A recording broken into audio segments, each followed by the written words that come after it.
All right, everybody, welcome back to the one and only Calgary Barbell for the one and only Form Check Friday. You know what it is. And if you don't, well, hey, here's what happens. Y'all send your videos in, I put them up on the screen behind me, and we check them out. I try to offer good constructive criticism on lifters' technique, on their habits, on anything that I feel is relevant to the success of somebody who's submitted a video for us. And if you're looking for how to submit, well, come with me for a second. So what you're going to do is you're going to come to this website right here. This is just calgarybarbell.com. And then you're going to scroll. No, you don't need to scroll. You just need to click this little button on the top, FCF, right there. And you'll see the submission form. So this submission form gives you a place where you can put a link in. A Google Drive folder or file is very much sort of the pinnacle of what we ask. Also, if you scroll all the way down to the bottom, you see this sort of optional, additional comments, info. The more you give us there, the better I can do for you. The more context I have about whether or not you just changed your deadlift stance, about specifically what you might be struggling with your lift. Those kinds of things go a long ways to allowing me to really tailor the advice that I give you. So if you want to fill that out, you're much more likely to be picked, number one, because when we get a submission that's like, here's the weight, critique it, we're a lot less likely to take that one than somebody who's like, hey man, I've been having this issue. I know you're a human being on the other side of the screen, and you know, here's all the things about me and my lifting and blah, blah, blah. Don't worry that you're giving us too much information. I can parse it. Trust me. Anyways, that's how you submit if you're interested. So what we do on Form Check Friday is we also leave off with a lifter and we let the audience sort of offer their own advice. I think there's a lot of people who've been watching this series for a long time. We're into 200 and however many episodes now. So what you can do is expect to see the last video left off on. And what we do after that is I critique it in the next episode, which is what's happening here today. So let's go. Starting with Vimal's deadlift here. Now, Vimal says he's doing 170 kilos for 4. Sorry, it's just taking a sec for this video to load up. 170 kilos for 4. His 1 rep max, he says, is 210, but he says that's with bad form. Never mind, it was minimized. Here we go. 210, but with bad form, he says. So he says you can lift heavier weights without breaking, or sorry, you can lift lighter weights without breaking technique. But when he goes heavy, he says his back rolls, which I think means, you know, he goes into this little bit of flexion there. Now he also says sometimes it's very hard to break the weight off the floor and it's hard to keep his back tight. Now, what you're experiencing here, Vimal, is something that's really common and honestly kind of not a bad thing. So one of the things that I often will discuss with people who are transitioning to sumo for the first time or just trying it out is that the strength curve being different than conventional is honestly kind of a good thing. A lot of times you'll notice that the bar is really, really tough to move through this first phase of the range of motion. Now, sometimes that's just a good indication that you're in a good position. And also, one of the things that happens is because that's hard, a lot of lifters will give up a bunch of back position, let their hips shoot up really high so that they can make it a little easier off the floor as opposed to sticking with it and really pushing the bar off the floor, using that quad and back and hip strength to maintain a good solid position, which I think is part of what's happening here, Vimal. So I think this first rep actually looks pretty good.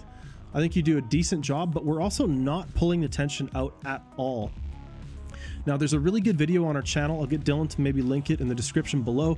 But if you look on our channel, you watch this video, it talks a lot about how to pull the slack out of the bar. And one of the big things that you need to do is when you bring your hips down low, try to resist letting your knees forward. So when you pull your hips down, if you're already pushing against the floor, which is going to be extending this joint here, right? So the knees aren't going to go forward because they need to go into more flexion. By extending them, you're applying pressure this way, and then you pull your hips down into the rest of the pressure and tension, and that's how we pull the slack out of the bar. You'll see, if you watch a really good deadlifter deadlift from the front, you'll see the bar bow a little bit before they start the pull. As they're bringing their hips down, as they're lowering themselves to the bar, you'll see that bar bow a little bit, and that's what's called pulling the slack out of the bar. This can be a tricky thing. This can take a lot of experimentation to figure out, but it's absolutely a key to having good, consistent deadlifts from session to session and from rep to rep. So that's one thing I advise you work on. I also advise, like, if you can if you can only lift lighter weights with the technique that you want, then just lift those lighter weights. Find that threshold, and the whole idea with a lot of technical training and improvement is just increasing that threshold, right? If your ceiling for where you can lift with good technique is, 170 for a single, or 160 or whatever, then start there and then try to do 162 and then 165, and just inch that ceiling up while being conscious and mindful of your technique. I'm not saying you got to deload to the empty bar. I'm not saying don't ever lift heavy, or that if your technique goes off, you're going to hurt yourself, or some insane stuff like that. But what I am saying is lift with the technique that you want to cultivate. And if you go too heavy and you don't see that technique, well, then you're kind of doing yourself a disservice there. So those are my big pieces of advice. Number one, we got to learn how to pull the slack out of the bar. Number two, we need to try to find the right weight to lift for the day, instead of going just for the heavy stuff and hoping that the technique figures itself out down the road, because it won't. What'll happen is you'll just lift more and more with this rounded technique, which isn't a big issue. There's a lot of lifters that lift very successfully with a rounded back, but it sounds like that's not how you want to lift. That sounds like that's maybe not as comfortable for you or something like that. So maybe you want to work on trying to extend the back a little bit more and keep it that way. Try not to give up back position when it gets tough off the floor. Just stay tight and keep pushing. Our next lifter here is Monty. Now Monty's doing some bench press. He said this was 80 kilos. This looks like a lot more than 80 kilos. This looks like 170 kilos to me. There might be a disconnect between that. But anyways, he says he's taken bench more seriously lately and seeing a lot of improvements. He says he likes to try to do a nice light touch. Let's crop in a little bit if we can here. It appears that's not going to work very well, but we can get maybe a little closer. Likes to try to do light touches and then press back. So he's conscious of his touch pressure. He's conscious of his bar path here. And he says sometimes his low back bugs him from squats and deadlifts and he can't arch a little bit. So he does Larson and feet up. And that's, again, totally acceptable, totally fine. That's good. And it's also really smart to adapt your training sometimes when you want to work around a little bit of pain. So, Monty, the first thing I'm going to note here is that you have a really narrow grip. And there's nothing wrong with having a narrow grip, but we do have a really long range of motion when we have a narrow grip.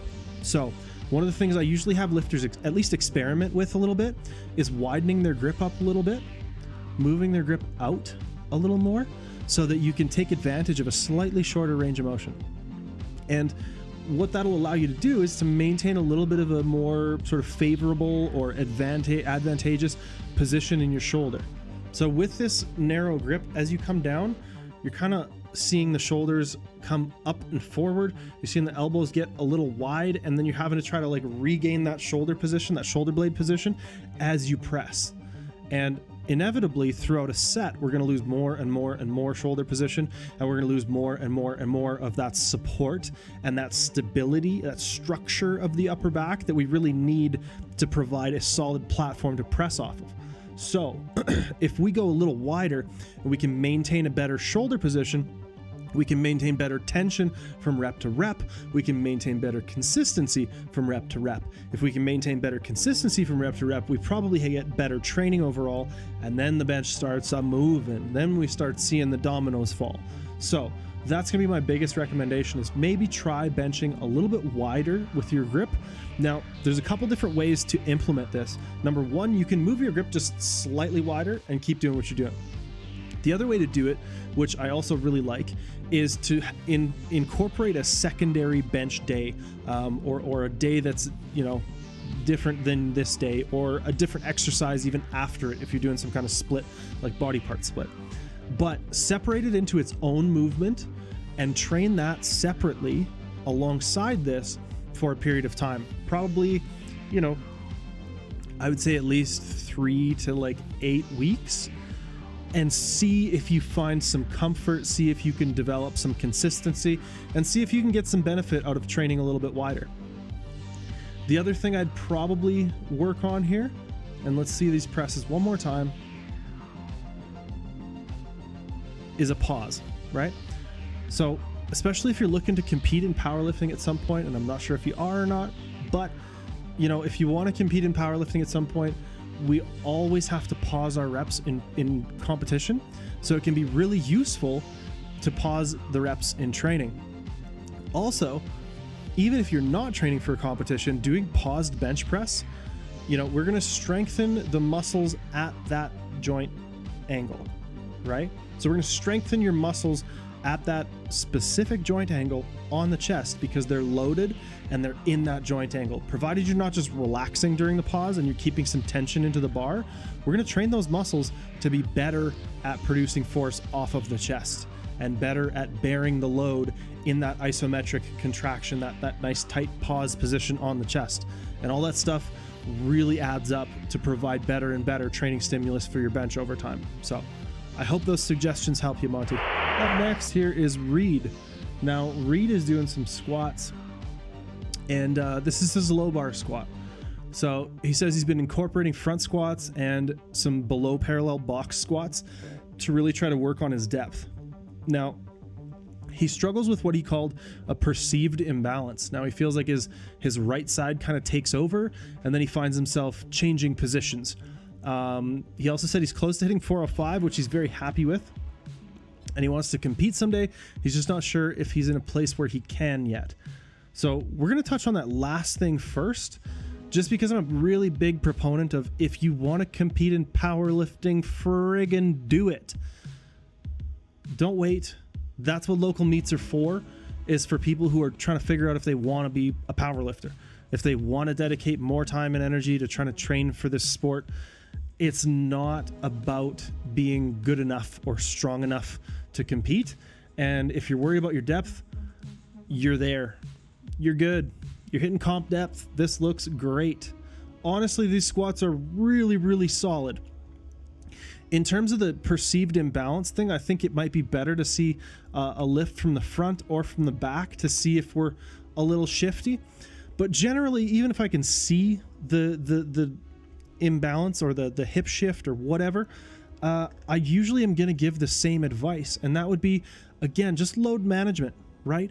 Improving the quality of your training reps so that we have good quality reps to ingrain the pattern that we want as our squat technique. And all that is to say that if you find yourself shifting around, then either lighten the load or do less reps. Just find a way, again, where you can kind of flirt with that threshold, just below the threshold of where things start to get wonky, and then try to raise that threshold gradually over time. Also realize that a little bit of a hip shift or something like that happening sometimes is not a big deal. We're also not symmetrical. Our bodies are imperfect and asymmetrical, and symmetry for symmetry's sake, in my opinion, is a bit of a goose chase and a fool's errand. Now, if you're shifting around like that and it's causing you pain, maybe that's something to assess. But again, that assessment is likely going to lead you to use enough weight that you get a training stimulus, but not so much weight that you have this occur. So at the end of the day, I don't even need to see the hip shift or the sort of loss of position or the right side taking over or whatever that feeling is, to be able to tell you kind of what the course of action is going to be for that. And also, if you have even a passing interest in powerlifting, go and do a powerlifting meet. Find your local federation, sign up for whatever, maybe try to get a friend or training partner to do it with you. Go out there and have a good time. I'm a big proponent of the way we grow this sport is getting people interested, getting people in, getting people involved, and fostering the community. I think that's absolutely what this is about. So go try it out, take a look at the rule book, make sure you don't, like, it looks like you got a Titan belt here. You're probably good there. You don't wear knee sleeves, so you don't have to worry about that. Like, you should be pretty well good to go compete in whatever federation you want, provided that you have the disposable income to spend on that. So yeah, anyways, I'm a huge proponent of just compete whenever you feel like it. Don't worry about being ready. It's also a fantastic motivator for your training. You're going to feel refreshed and hungry all over again to go and do the damn thing and get back into the gym and train and get bigger and stronger and break your PRs and all that kind of stuff. Anyways, I like to lift. I like powerlifting. So anyways, moving on here, we have Raymond's squat, and it's actually not a squat. I don't know why I call it a squat. It's a bench press.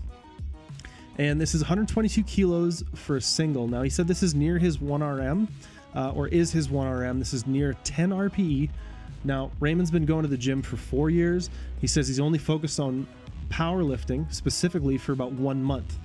Now, a couple things he's recently implemented have been pauses, a wider grip, and starting to use leg drive. Now, he also said he feels he can work on keeping tension during the pause, on keeping the bar balanced, so maybe a little bit of side-to-side movement, kind of like this. And in that context, he's wondering if there's maybe a shoulder mobility issue, is what he said. And he's also conscious of his bar path and wanting to try to improve his bar path. So what I'm going to do is I'm going to let this play through one more time. Everybody go down into the comments, give us your thoughts and opinions and constructive criticism for Raymond here on how he can fix things up. If you like the video, hit subscribe, give us a thumbs up. We'll see you next time.